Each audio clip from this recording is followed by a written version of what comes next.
सुप्रभात बच्चों। हिंदी की कक्षा में आपका स्वागत है।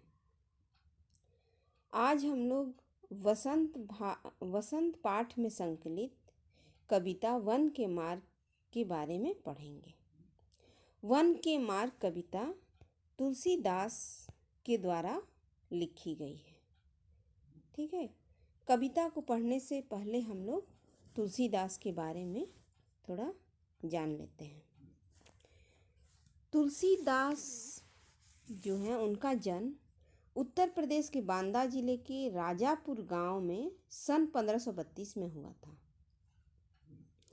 इनके पिता का नाम आत्माराम दुबे और माता का नाम हुलसी था। कहा जाता है कि इनके माता पिता जो थे, उन्होंने बाल्यकाल में ही, जैसे बचपन में ही इनका त्याग कर दिए थे। तुलसीदास का बचपन इसलिए अनेक आपदाओं के बीच व्यतीत हुआ। इनका पालन पोषण संत बाबा नरहरिदास ने किया था। उन्होंने ही इन्हें ज्ञान और भक्ति की शिक्षा प्रदान की। उन्हीं की कृपा से तुलसीदास जी जो थे, वो वेद वेदांग दर्शन इतिहास पुराण आदि में पारंगत हुए। तुलसीदास श्री राम के अनन्य भक्त थे। सन 1631 ईस्वी में अयोध्या जाकर इन्होंने श्री रामचरितमानस की रचना की और अपना शेष जीवन राम के गुणगान में ही लगा दिए। इनके द्वारा रचित 12 रचनाओं का उल्लेख मिलता है, जैसे कि श्री रामचरितमानस, विनय पत्रिका, कवितावली, गीतावली, श्री कृष्ण गीतावली, दोहावली, जानकी मंगल, पार्वती मंगल, वैराग्य संदीपनी, बरवै रामायण आदि रचना इनके द्वारा की गई। इनकी मृत्यु 1680 ईस्वी में काशी में हुई। ठीक है बच्चों, इन्हीं के द्वारा लिखी गई एक कविता वन के मार्ग में, जो हमारे वसंत पुस्तक में संकलित है, उसके बारे में हम लोग आज पढ़ेंगे। आइए अब हम तुलसीदास के द्वारा लिखी गई कविता वन के मार्ग में पढ़ते हैं। ठीक है, वन के मार्ग में एक सवैया है। तुलसीदास जी लिखते हैं कि पुरते निकसी रघुबीर बधु, धरी धीर दय मग में डग द्वय, झलकी भरी भाल कनि जल की, पूट सुखी गए मधुराधर वै, फिरी बुझती है चलनो अब केतिक, पर्ण कुटी करी हों कित है, तिये की लखी आतुरता पिए की, अखियाँ अति चारु चली जल च्वै। प्रस्तुत पंक्ति में कुछ कठिन शब्द हैं। पहले उसके अर्थ के बारे में हम लोग जान लेते हैं।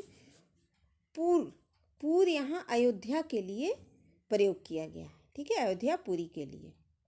निकसी मतलब निकलना, निकले। रघुबीर बधु, रघुबीर मतलब श्री रामचंद्र, बधु मतलब उनकी पत्नी। धरी मतलब धारण करके। धीर मतलब धैर्य, धीरज। मग मतलब रास्ता, मार्ग। डग मतलब कदम। द्वय मतलब दो। झलकी मतलब दिखाई दी। भाल मतलब कि मस्तक, माथा। कनी मतलब कर्ण। पूट मतलब होठ। सूखी गए मतलब सूख गए। फिरी मतलब फिर। बुझती मतलब पूछना। केतिक मतलब कितना। पर्णकुटी मतलब पत्तों से बनाई जाने वाली कुटिया। कित मतलब कहाँ। तिये मतलब पत्नी, मतलब उनकी पत्नी। लखी मतलब देखकर। आतुरता मतलब व्याकुलता, बेचैनी। पिए मतलब पति। चारु मतलब सुंदर। जल च्वय मतलब पानी चूना। ठीक है, अब हम लोग इसके अर्थ के बारे में जानते हैं। राम अपनी पत्नी सीता और लक्ष्मण के साथ अयोध्या नगरी से निकलते हैं वन जाने को। ठीक है, और वे तीनों जैसे ही वन के कठिन मार्ग में थोड़ी दूर चलते हैं तो चूंकि ये मतलब शुरू से तो इन्हें कठिन मार्ग पर चलने की आदत थी नहीं। शुरू से ये महलों में पले बड़े थे। ठीक है, सीता सीता शुरू से महलों में काफ़ी सुख सुविधा के बीच में रही थी, पली बढ़ी थी, और इन्हें वन के कठिन मार्ग में चलने की आदत नहीं थी, जिसके कारण ये लोग तीनों बहुत ही धैर्य धारण करके जैसे ही रास्ते में दो कदम वन के रास्ते में दो कदम आगे बढ़ते हैं तो सीता जो हैं वो थक जाती हैं, और थकान के कारण उनके माथे पर पसीने की बूंदें दिखने लगती है। झलकी भरी भाल कनी जल की, मतलब उनके मस्तक पर पसीने की बूंदें दिखने लगती है। वो काफ़ी थक जाती हैं। पूट सुखी गए मधुराधर वै, उनके होठ जो हैं वो सूख जाते हैं। उनके मधुर होठ जो हैं वो थकान के कारण सूख जाते हैं। फिरी बुझती है चलनो अब के तिक, अब वो श्री रामचंद्र से पूछती हैं कि और अब कितना दूर चलना है। पर्णकुटी करिहों कित है, आप पत्तों से बनने वाली कुटियाँ कहाँ बनाएंगे। तिये की लखी आतुरता पिए की, अखिया अति चारु चली जल चुए। ठीक है, अब चूंकि सीता इस तरह के प्रश्न श्री रामचंद्र से पूछती हैं तो रामचंद्र समझ जाते हैं कि ये सीता जो हैं वन के कठिन मार्ग पर चल करके थक गई हैं। ठीक है, और उनकी आतुरता व्याकुलता को देख करके श्री रामचंद्र जो हैं उनकी आँखों में आंसू आ जाते हैं। ठीक है, उनकी आँखों से जल चूने लगती है, मतलब कि आंसू बहने लगती है। प्रस्तुत सवैये में तुलसीदास जी कहते हैं कि जल को गए लखन है लरिका, परिखाओ पिए छाह घरी के है ठाढ़े। सीता जी ये जब सीता जी को बड़े जोर से प्यास लगती है तो लक्ष्मण उनके लिए जल लाने को जाते हैं। जब लक्ष्मण जी जल लेने को चले जाते हैं तो सीता श्री राम से कहती हैं कि जल को गए लखन हैं लरिका, मतलब बालक या लड़का। तो सीता कहती हैं कि जो जल लेने लक्ष्मण गए हैं वो अभी क्या है, बालक है, लड़का है, उनके आने में विलम्ब हो सकती है, देर हो सकती है। परिखौ पिए, परिखौ मतलब प्रतीक्षा करना। छाह घरिक है ठाढ़े, मतलब घरिक मतलब थोड़ी देर के लिए, छाह मतलब छाया, ठाढ़े मतलब खड़े होकर। तो वो कहती हैं कि उनको लक्ष्मण जो जल लेने गए हैं तो उनको आने में थोड़ी देर हो सकती है, तो हमें छाया में खड़े होकर के उनका थोड़ी देर इंतजार कर लेना चाहिए, मतलब उनकी प्रतीक्षा कर लेनी चाहिए। पोछी पसेऊ बयारी करो, पोछी पसेऊ मतलब कि पसेऊ मतलब पसीना, पोछी मतलब पोछना, बयारी करो, बयारी मतलब हवा करना। वो कहती हैं कि मैं आपके मस्तक पर ये जो मस्तक से जो ये पसीने निकल रहे हैं तो मैं इन्हें पोंछ दूंगी, और बयारी करना मतलब हवा कर दूंगी। जैसे पंखा को हिलाकर हम लोग हवा करते हैं ना, तो उसी तरह से बोलती हैं कि बयारी करो, मतलब कि आपके मस्तक पर जो ये पसीने हैं इसे मैं पोंछ दूंगी और हवा कर दूंगी। थोड़ी देर के लिए आप छाया में खड़े हो जाए।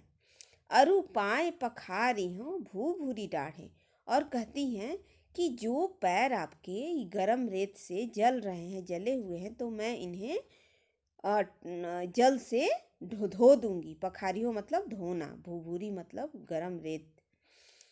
तुलसी रघुबीर प्रिया सम जानिके, बैठी विलंब लो कंटक काढ़े।